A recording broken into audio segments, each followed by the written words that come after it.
जय माता दी। ओम नमः शिवाय। प्रिय भक्तों, आप सभी का दिन शुभ और मंगलमय हो। माँ भगवती और भोलेनाथ की कृपा आपके और आपके समस्त परिवार पर सदा सर्वदा बना रहे। प्रिय भक्तों, आज आप सुनने जा रहे हैं चैत्र मास कथा अध्याय 21, जिसमें आप सभी भक्त लोग बड़े ही प्रसन्न चित्त मन से देवी भागवत महापुराण की कथाएं सुन रहे हैं। तो चलिए प्रिय भक्तों, आज की कथा का शुभारंभ करते हैं। व्यास जी बोले, हे महाराज जन्मेजय, महिषासुर ने समस्त दानवों को खिन्न मस्तक देखकर महिष का वह रूप छोड़कर तत्काल सिंह का रूप धारण कर लिया। तत्पश्चात भयानक गर्जन करके गर्दन के बाल फैलाकर अपने तीक्ष्ण नख दिखाकर देवताओं को भयभीत करता हुआ वह देवसेना पर टूट पड़ा। उसने गरुड़ के ऊपर अपने नाखूनों से आघात करके उन्हें रक्त से लथपथ कर दिया। पुनः सिंह रूपधारी उस दानव ने विष्णु की भुजा पर अपने नखों से प्रहार किया। भगवान विष्णु उसे देखकर कुपित हो उठे। तत्काल अपना सुदर्शन चक्र लेकर उस दैत्य को मार डालने की इच्छा से बड़े वेग से उस पर चला दिए। भगवान विष्णु ने उस महिषासुर पर ज्यों ही अपने चक्र से तेज प्रहार किया, त्यों ही वह महान शक्तिशाली महिषा का रूप धारण करके भगवान विष्णु को अपने सिंहों से मारने लगा। वक्ष स्थल पर सिंह के आघात से व्याकुल होकर भगवान विष्णु बड़े वेग से भागकर अपने लोक चले गए। विष्णु को पलायित देखकर शंकर जी भी बहुत भयभीत हो गए और उसे सर्वथा अवैध मानकर कैलाश पर्वत पर चले गए। ब्रह्मा जी उसके डर से तत्काल अपने लोक चले गए। महाबली इंद्र वज्र धारण किए हुए सम्रागण में डटे रहे। वरुणदेव अपना पास शस्त्र लेकर धैर्य पूर्वक खड़े रहे। यमराज अपना दंड धारण किए युद्ध करने के लिए सावधान होकर खड़े थे। यक्षाधिपति कुबेर युद्ध करने के लिए पूर्ण रूप से उद्यत थे और अग्निदेव बक्ष लेकर युद्ध करने के विचार से स्थित थे। नक्षत्रों के नायक चंद्रमा तथा भगवान सूर्य दोनों एक साथ युद्ध करने के लिए खड़े हो गए और उस दानव श्रेष्ठ महिषासुर को देखकर उन्होंने युद्ध करने का निश्चय कर लिया। इतने में क्रूर संपर्क समान बाण समूह की वर्षा करती हुई कुद्र दानवी सेना वहां आ गई। वह दानवराज महिष का रूप धारण करके उस समय देवता तथा असुर पक्ष के योद्धाओं को खड़ा देखकर भीषण गर्जना करने लगा। देवताओं तथा दानवों के बीच हो रहे महाभयानक संग्राम में धनुष की टंकार तथा ताल ठोकने की ध्वनि मेघ गर्जना जैसी प्रतीत हो रही थी। अभिमान में चूर महाबली दैत्य महिषासुर अपनी सींगों से पर्वत शिखर फेंक फेंक कर देव समूह पर प्रहार करता रहा। क्रोध में भरे हुए उस परम अद्भुत महिषासुर ने अपने खुरों से आघात से तथा पूंछ घुमाकर बहुत देवताओं पर प्रहार किया। तत्पश्चात लड़ने के लिए उद्यम देवता तथा गंधर्व भयभीत हो गए और महिषासुर को देखकर इंद्र भी भाग गए। संग्राम छोड़कर सचिपति इंद्र के भाग जाने पर यमराज, धनाध्यक्ष कुबेर तथा वरुणदेव ये सब भी भयभीत होकर भाग गए। महिषासुर भी अपने जीत मनाकर अपने घर चला गया। इंद्र के भाग जाने के बाद उनके द्वारा त्यज्ञ ऐरावत हाथी, सूर्य का उच्च श्रवा घोड़ा तथा दूध देने वाली कामधेनु गौ की उसने हस्तगत कर लिया। तत्पश्चात उसने शीघ्र ही सेनाओं को साथ में लेकर स्वर्ग जाने का मन में निश्चय कर लिया। इसके बाद शीघ्र ही देवलोक पहुंचकर महिषासुर ने भयाक्रांत देवताओं के द्वारा पहले से ही छोड़ दिए गए उनके राज्य पर आधिपत्य कर लिया। इसके बाद उस रमणीय इंद्रासन पर महिषासुर आसीन हुआ और उसने राज्य संचालनार्थ देवताओं के स्थान पर दानवों को स्थापित कर दिया। इस प्रकार पूरे 100 वर्ष तक भीषण युद्ध करके अभिमान में चूर उस दैत्य ने इंद्र पद प्राप्त किया। सभी देवता तथा उस महिषासुर के प्रताड़ित होकर स्वर्ग से निकल गए और बहुत वर्षों तक पर्वत की गुफाओं में घूमते फिरते रहे। हे राजन, तब थके हुए सभी देवतागण ब्रह्मा जी के शरण गए। उस महिषासुर के भय से त्रस्त वे सभी देवता समस्त वेद वेदांग के परगामी विद्वान, शांत स्वभाव वाले और स्वयं ब्रह्मा के मन से उत्पन्न मरीचि आदि प्रमुख मुनियों एवं सिद्धों, किन्नरों, गंधर्वों, चरणों, उर्वों तथा पद्मों द्वारा निरंतर सेवित रजोगुण से संपन्न 4 मुख वाले जगन्नाथ प्रजापति वेद गर्भ कमल के आसन पर विराजमान तथा समस्त संसार के गुरु देवादिदेव ब्रह्मा जी की स्तुति करने लगे। देवता बोले, हे संपूर्ण दुख दूर करने वाले पद्म योनि ब्रह्मा जी, इस समय सभी देवता संग्राम में दानवेंद्र महिषासुर से पराजित होकर किंदिराओं में कालक्षेप कर रहे हैं। स्थानच्युत हो जाने के कारण उन्हें महान कष्ट उठाना पड़ रहा है। हमारी ऐसी दशा देखकर भी क्या आपको दया नहीं आती? यह कैसी विचित्र बात है। क्या निर्लोभी पिता सैकड़ों अपराधों से युक्त अपने पुत्रों को त्याग कर उन्हें कष्ट में पड़े रहना देख सकता है? तब फिर दैत्यों द्वारा सताए गए असहाय देवताओं की जो आपके चरण कमलों की भक्ति में लगे रहते हैं, उपेक्षा आज आप क्यों कर रहे हैं? दुष्ट महिषासुर देवलोक का साम्राज्य भोग रहा है। ब्राह्मणों द्वारा यज्ञ में दी हुई पवित्र हवि को वह स्वयं ले रहा है। वह दुरात्मा असुर स्वर्ग पारिजात पुष्पों से अपने उपभोग में लाता है तथा समुद्र की निधि स्वरूपा उस कामधेनु गौ की भी उपयोग कर रहा है। हे देवेश, हम लोग देवताओं के विषय में स्थिति का वर्णन कहाँ तक करें? आप तो अपने ज्ञान से दैत्यों की सारी कुचेष्टा जानते हैं। आप संपूर्ण कार्य को जानने वाले हैं। अतः हे प्रभु, हम सभी देवता आपके चरणों में आ पड़े हैं। हे देवेश, देवता जहाँ कहीं भी जाते हैं वहीं पहुंचकर विविध चरित्रों वाला, पापमय विचार वाला तथा दुष्ट आचरण वाला वह महिषासुर उन्हें पीड़ित करने लगता है। हे विभु, अब आप ही हमारे रक्षक हैं। हमारा कल्याण कीजिए। यदि आप हमारी रक्षा नहीं करेंगे तो दैत्यों के भीषण अत्याचार रूपी दानव नल से पीड़ित हम लोग आप सदृश शांतिदाता अनंत तेजस्वी प्रजापति, देवताओं के पूज्य आदि पिता तथा कल्याणकारी प्रभु को छोड़कर किसकी शरण में जाएं? व्यास जी बोले, इस प्रकार स्तुति करके संपूर्ण देवता हाथ जोड़कर प्रजापति ब्रह्मा को प्रणाम करने लगे। उन सबके मुख पर अत्यंत उदासी छाई हुई थी। तब उन्हें इस प्रकार दुखित देखकर लोक पितामह ब्रह्मा जी उन्हें सुख पहुंचाते हुए मधुर वाणी में कहने लगे। ब्रह्मा जी बोले, हे देवताओं, मैं क्या करूं? वर पाने के कारण वह दैत्य अभिमानी हो गया है। उसका वध कोई स्त्री ही कर सकती है, पुरुष नहीं। ऐसी परिस्थितियों में मैं क्या कर सकता हूँ? हे देवताओं, हम सब लोग पर्वत श्रेष्ठ कैलाश पर्वत पर चले। वहां विराजमान संपूर्ण कर्मों के ज्ञाता भगवान शंकर को आगे करके वहां से बैकुंठ धाम को चले, जहां भगवान विष्णु रहते हैं। उनसे मिलकर हम लोग देवताओं के कार्य के विषय में विशेष रूप से विचार करेंगे। ऐसा कहकर ब्रह्मा जी हंस पर सवार होकर कार्य सिद्धि के लिए देवताओं को साथ लेकर कैलाश की ओर चल पड़े। तभी शिव जी अपने ध्यान योग से सभी देवताओं सहित ब्रह्मा जी को आता हुआ जानकर अपने भवन से बाहर निकल आए। एक दूसरे को देखकर उन्होंने परस्पर प्रणाम किया। उन सभी देवताओं ने भी भगवान शंकर तथा ब्रह्मा को प्रणाम किया और वे दोनों अत्यंत प्रसन्न हो गए। शिव जी वहां सभी देवताओं को पृथक पृथक आसन देकर सबके यथास्थान बैठ जाने पर स्वयं भी अपने आसन पर बैठ गए। तब ब्रह्मा जी से कुशल प्रश्न करके भगवान शिव जी ने देवताओं से कैलाश आने का कारण पूछा। शिव जी बोले, हे ब्राह्मण, इंद्र आदि देवताओं के साथ आपके यहाँ आने का क्या प्रयोजन है? हे महाभाग, वह कारण अवश्य बताइए। ब्रह्मा जी बोले, हे सुरसेन, महिषासुर स्वर्ग में रहने वाले इंद्र आदि देवताओं को महान कष्ट दे रहा है और उसके भय से त्रस्त होकर ये देवगण पर्वतों की कंदराओं में घूम रहे हैं। महिषासुर यज्ञ भाग स्वयं ग्रहण कर रहा है। अन्य अनेक दैत्य भी देवताओं के शत्रु बन गए हैं। उन सब से पीड़ित होकर ये सभी लोकपाल आपकी शरण में आए हुए हैं। हे शंभो, इसी गुरुतर कार्य के लिए मैंने इन देवताओं को आपके भवन पहुंचा दिया है। अतः हे सुरेश्वर, अब इनके कार्य के विषय में जो उचित जान पड़े वह आप करें। हे भूत भामन, संपूर्ण देवताओं का भार अब आप पर है। व्यास जी बोले, ब्रह्मा जी का यह वचन सुनकर भगवान शंकर मुस्कुराते हुए कोमल वाणी में ब्रह्मा जी से यह वचन कहने लगे। शिव जी बोले, हे विभो, आपने ही तो पूर्व काल के महिषासुर को वरदान देकर देवताओं के लिए ऐसा अनर्थकारी कार्य किया है। अब इसके बाद में हमें क्या करना चाहिए? आपके वर के प्रभाव से ही वह इतना बलि पराक्रम तथा सभी देवताओं के लिए भयदायक हो गया है। अभिमान में चूर रहने वाले उस दानव को मारने में कौन श्रेष्ठ स्त्री समर्थ हो सकती है? न तो मेरी भार्या रुद्राणी और न आपकी भार्या ब्रह्माणी ही संग्राम में जाने योग्य है।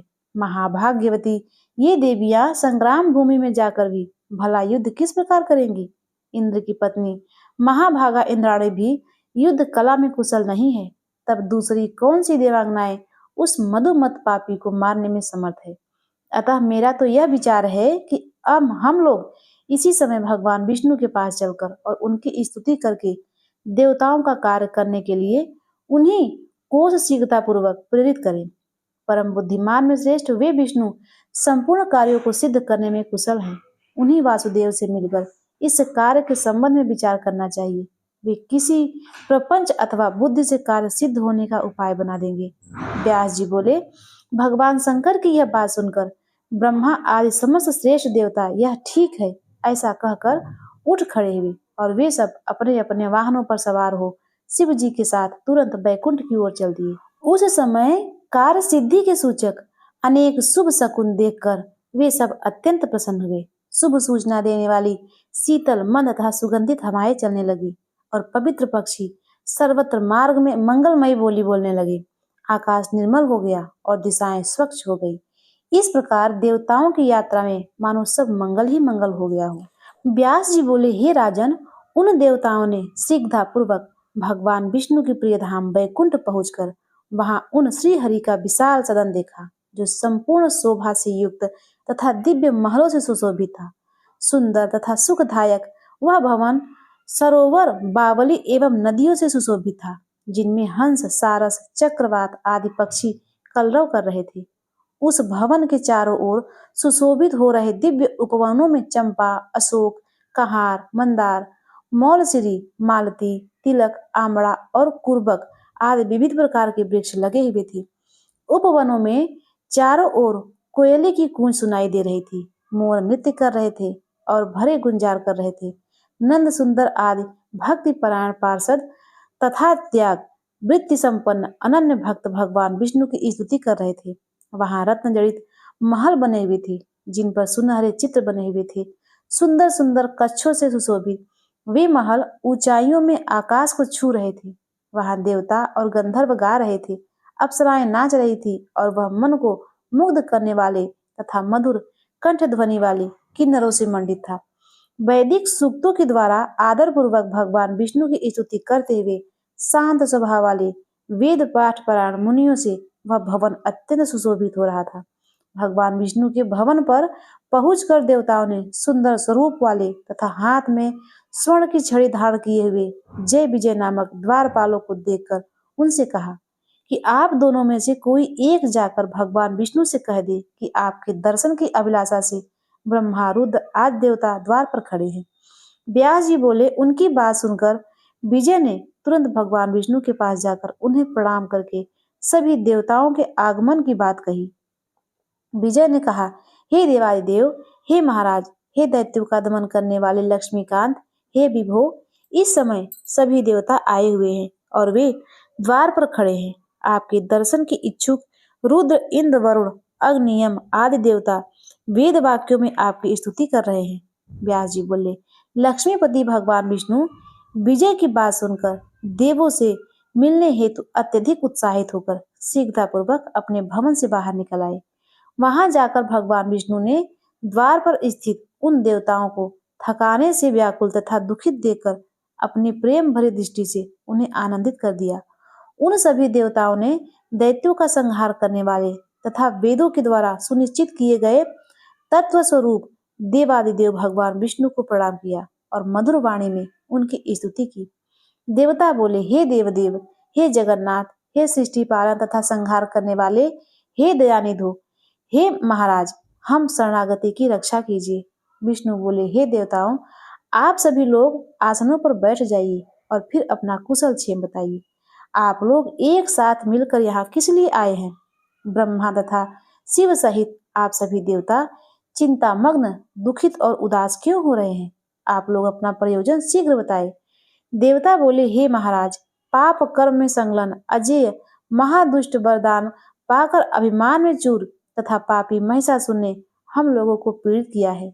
ब्राह्मणों द्वारा देवताओं को दिए गए यज्ञ भागों को वह स्वयं ग्रहण कर लेता है।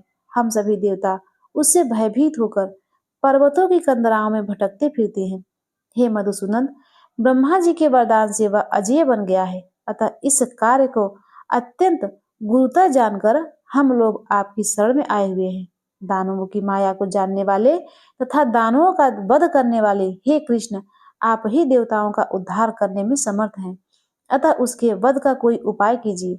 विधाता ने उसे वर दे दिया है कि तुम पुरुष मात्र से सदा अव्यथ रहोगे। तब ऐसी कौन सी स्त्री होगी जो रण में उस सठ को मार सके? क्या भगवती पार्वती, लक्ष्मी, इंद्राणी अथवा सरस्वती भी इस अत्यंत दुष्ट तथा वरदान के कारण अत्यंत अभिमानी महिषासुर का वध करने में समर्थ होगी? अतएव हे भक्त वत्सल, हे भूधर, आप अपनी बुद्धि से भली भांति विचार करके उसके मरणा का जो भी उपाय हो उसके द्वारा हम लोगों का यह कार्य संपन्न कर दीजिए। व्यास जी बोले। यह बात सुनकर भगवान विष्णु मुस्कुराते हुए उनसे कहने लगे, पहले भी हम लोगों ने महिषासुर से युद्ध किया था, किंतु वह नहीं मारा जा सका। अब क्या ही उपाय है? यदि सभी देवताओं के तेज से कोई श्रेष्ठ रूप वाली सुंदरी उत्पन्न हो जाए तो वही सम्रागण में उसे अपने पराक्रम से मार सकती है। हम सबकी शक्तियों के अंश से निर्मित कोई वीर नारी ही सैकड़ों प्रकार की माया रचने में निपुण और वर प्राप्ति के कारण अभिमान से चूर उस महिषासुर का वध करने में समर्थ होगी। अब आप सभी देवतागण के तेजो अंश से प्रार्थना करें, साथ ही हमारी स्त्रियां भी प्रार्थना करें, जिससे कि उन आविर्भूत तेजो शोक द्वारा एक तेजो राशि उत्पन्न हो जाए। उस समय रुद्र आदि हम सब मुख्य देवतागण त्रिशूल आदि जो भी दिव्य आयुध है वह सब उसे दे देंगे।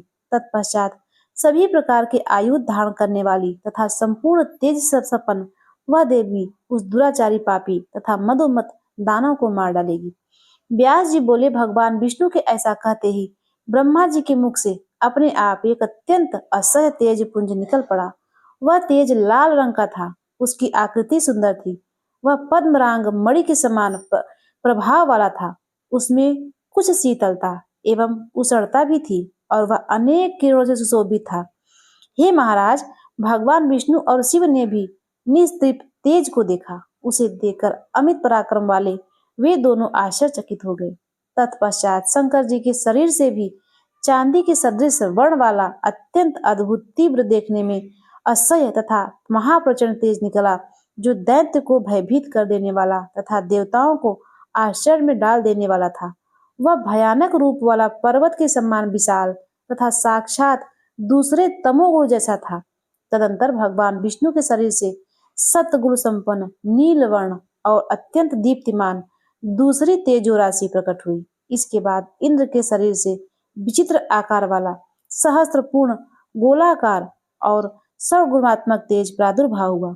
कुबेर, यम, अग्नि तथा वरुण के भी शरीर से सभी और महान तेज निकलने लगा। इसी प्रकार अन्य देवताओं के शरीर से भी अतिशय प्रदीप्त तेज निकला। वह महान तेजो राशि अत्यंत दैप्तिमान थी। दूसरे हिमालय के पर्वत के सदृश पर महादिव्य तेजो राशियों को देखकर विष्णु आदि सभी प्रधान देवता आश्चर्यचकित हो गए। उसी क्षण वहां सभी देवताओं के देखते देखते उस तेज पुंज से अत्यंत श्रेष्ठ, सुंदर तथा सबको विस्मित कर देने वाली एक स्त्री प्रकट हो गई। सभी देवताओं के शरीर से आविर्भूत वह नारी त्रिगुणात्मिका, 18 भुजाओं वाली, मनोहर, त्रिवर्णा तथा विश्व को मोह में डाल देने वाली साक्षात महालक्ष्मी थी। वे उज्जवल मुख वाली, कृष्ण वर्ण के नेत्र वाली, अत्यंत लाल, अधरोष्ठी सुशोभित, ताम्रवर्ण की हथेली से सुंदर लगने वाली, कांति से संपन्न तथा दिव्य आभूषणों से अलंकृत थी। देवताओं के शरीर से उत्पन्न तेजो राशि से प्रकट वे 18 भुजाओं वाली भगवती असुरों का विनाश करने के लिए हजारों भुजाओं से सुशोभित हो गई।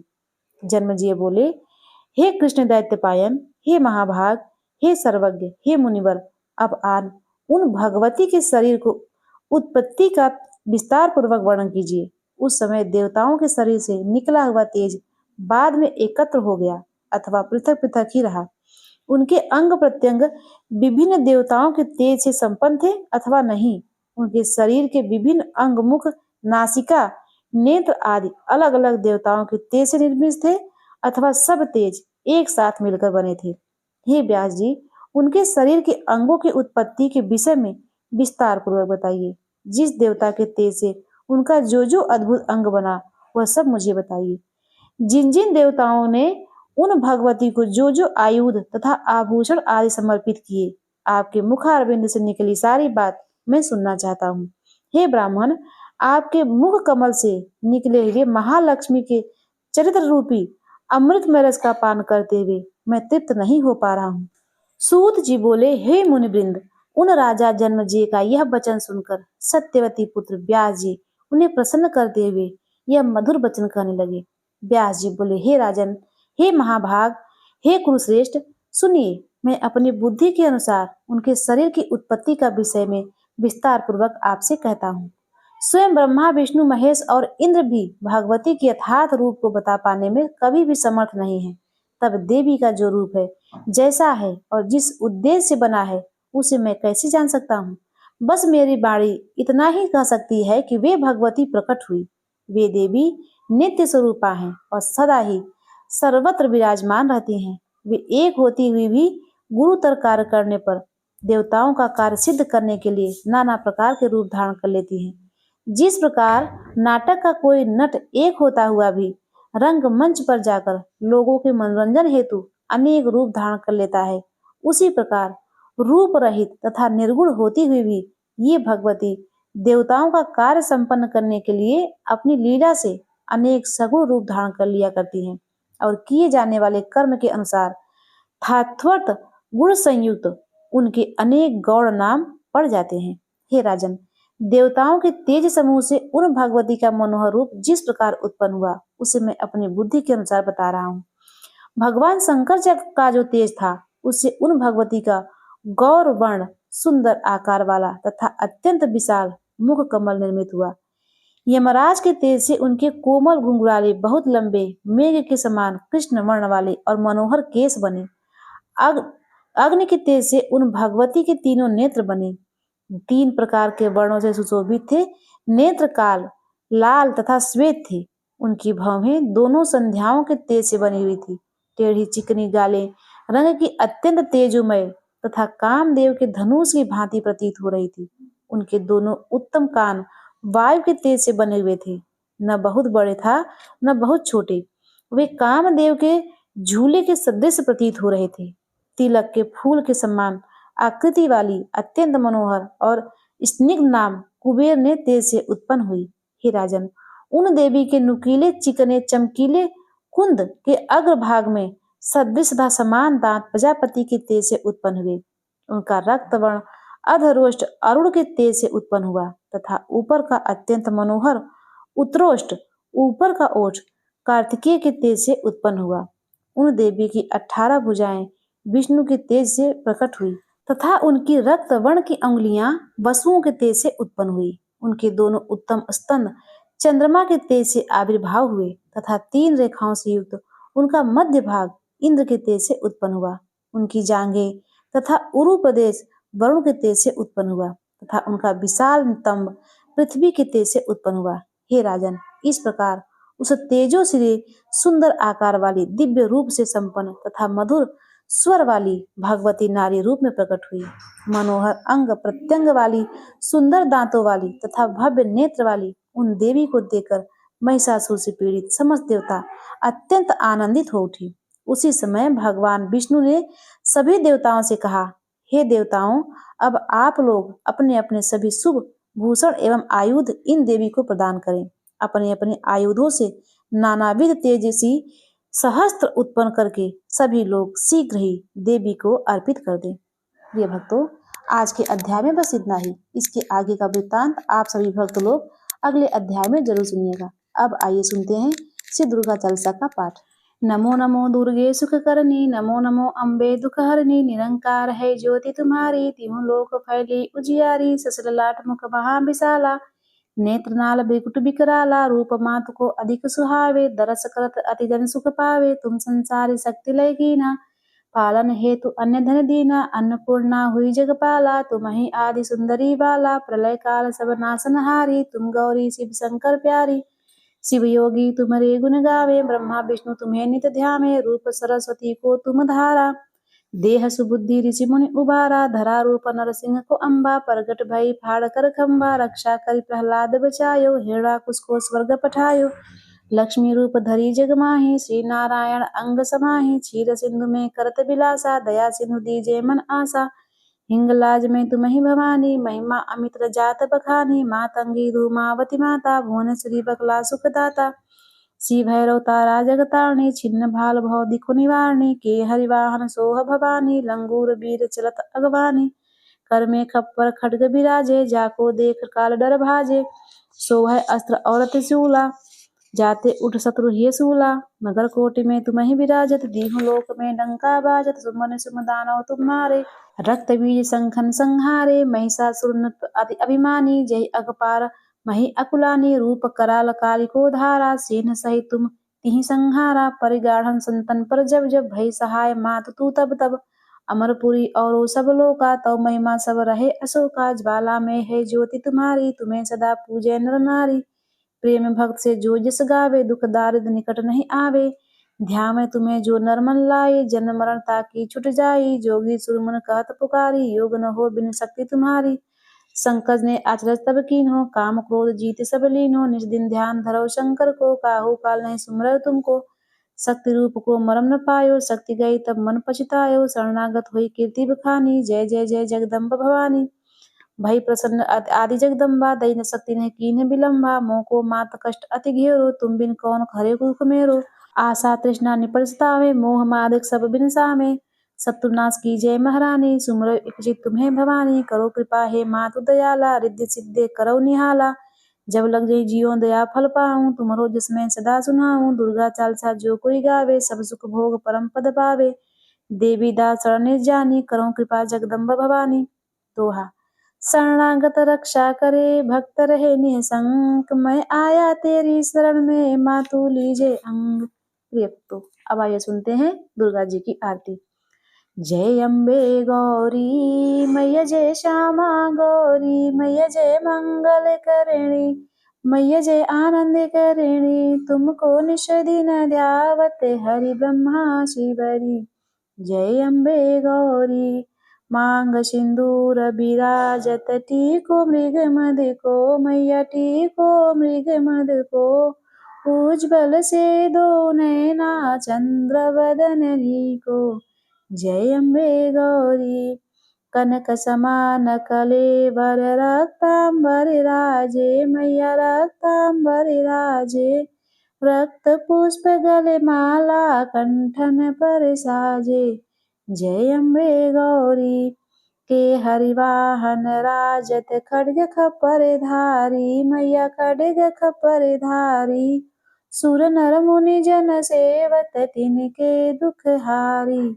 जय अम्बे गौरी कानन कुंडल शोभित नासाग्रे मोती मैया नासाग्रे मोती कोटिक चंद्र दिवाकर राजत समज्योति। जय अम्बे गौरी शुंभ निशुंभ विदारे महिषासुर घाती मैया महिषासुर घाती धूम्र विलोचन नयना निश दिन मदमाती। जय अम्बे गौरी चंड मुंड संहारे शोणित बीज हरे मैया शोणित बीज हरे मधु कैटभ दो मारे सुर भयहीन करे। जय अम्बे गौरी ब्रह्माणी रुद्राणी तुम कमला रानी माँ तुम कमला रानी आगम निगम बखानी तुम शिव पट रानी। जय अम्बे गौरी 64 योगिनी गावत नित्य करत भैरो माँ नित्य करत भैरो बाजते ताल मृदंगा और बाजते डमरू। जय अम्बे गौरी तुम ही जग की माता तुम ही हो भरता मैया तुम ही हो भरता भक्तन की दुख हरता सुख संपत्ति करता। जय अम्बे गौरी भुजाचार अति शोभित वर मुद्राधारी मैया वर मुद्राधारी मन वांछित फल पावत सेवत नर नारी। जय अम्बे गौरी कंचन थाल विराजत अगर कपूर बाती माँ अगर कपूर बाती श्रीमाल के तुम राजित कोटि रतन ज्योति। जय अम्बे गौरी ये अम्बे जी की आरती जो कोई नर गावे मैया जो कोई नर गावे कहत शिवानंद स्वामी सुख संपत्ति पावे। जय अम्बे गौरी, जय अम्बे गौरी मैया, जय श्यामा गौरी मैया, जय मंगल करिणी मैया, जय आनंद करिणी।